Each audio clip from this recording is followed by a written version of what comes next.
আসসালামু আলাইকুম। দেখেন, আপনাদের মাঝে আজকে একটা ভিডিও নিয়ে আসলাম যে সবসময় আমরা একটা বিষয় চিন্তা ভাবনা করি যে লেখাপড়া করতে হবে এবং লেখাপড়া শেষ করে চাকরি খুঁজতে হবে। শুধু চাকরির পিছে দৌড়াই না, শুধু চাকরির পিছে আমরা দৌড়াবো না, উদ্যোক্তা হতে হবে। আমাদের উদ্যোক্তা হয়ে সামনের দিকে এগিয়ে যেতে হবে। যেমন ধরেন, আমি যে একটা প্রজেক্ট করতেছি, বিশাল বড় এক প্রজেক্ট, পুকুর করতেছি। তো পুকুরের পাশাপাশি পেঁপে বাগান দেওয়ার চিন্তা ভাবনা আছে, যে এখানে সাইডে একটা পেঁপে বাগান করব বিশাল বড় করে।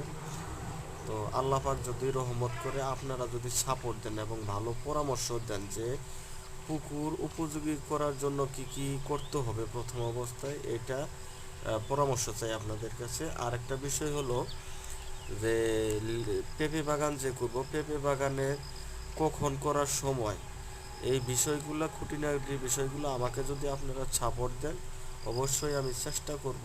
এবং আল্লাহ পাক যদি চান তাহলে অবশ্যই সাকসেস হতে পারবো। তাই সবাই চাকরির পিছে না ছুটি, একটু চিন্তা ভাবনা করি, সময় নষ্ট না করি, আমরা সামনের দিকে এগিয়ে যাওয়ার জন্য উদ্যোক্তা হই। উদ্যোক্তা হলে বেকারত্ব কমবো। এই চিন্তা ভাবনা করে আমরা সামনের দিকে এগিয়ে যাব। আল্লাহ হাফেজ, ধন্যবাদ সকলকে।